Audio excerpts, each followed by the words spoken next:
My role in the Sanok development project has been mostly through my political role as one of a team of councillors that have sort of steered the vision of what would happen with our lands at Sanok. It's been a very rewarding experience, but largely sort of working as a team to both develop a proposal for the community and advocate for that proposal, and then successfully now oversee the implementation of its development. The meaning behind the name of the land is called Sanok, and Sanok is a Squamish word that refers to the village and the location of the village that used to once be in the area. The project proposes about 6,000 purpose-built rental units on about 10 acres of land in 11 residential towers and one commercial office tower, as well as a sort of climate-focused development using Step 3 BC Building Code as the requirements. Because it's a purpose-built rental project, it's sort of seen as a long-term passive revenue generator for the nation to support its economic growth, to be able to support the needs of the community in terms of programs and services that we would offer to our community.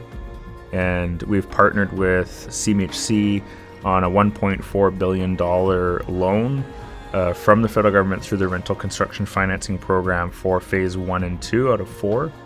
To put in context, one of the largest loans that the federal government has ever given out to a private development like this. We were very successful at working with our federal partners, largely because the project, I think, meets a lot of their criteria, focusing on climate action, purpose-built rental, partnership with First Nations. I think one of the most important things of the project, though, is we've also incorporated about 250 to 300 units in the overall project that will be dedicated for the use and occupancy by Squamish people. It's intended to be an opportunity to bring our Squamish people back home to Sanok after being alienated from our lands for just over 100 years.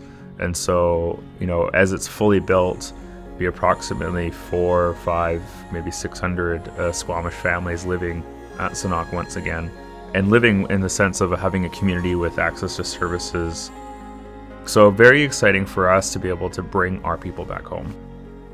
The scale and scope of our housing problem is becoming so large that the actual solution to it starts to feel, I think, for the general public that it's a ridiculous number to have to try and solve, because we're so far behind. And to catch up is going to take a lot of work of building a significant amount of housing. So I think the Sanok development is going to help demonstrate what can be achieved and what's going to be possible, and that we need more projects like Sanok than less. The Sanok project, I think, is in many ways a really good example of reconciliation through a certain lens.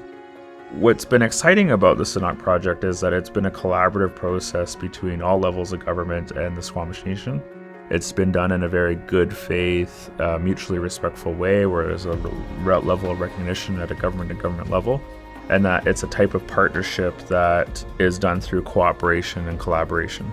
And I think that is such a wonderful, beautiful example of what can happen when we try to work together in good faith.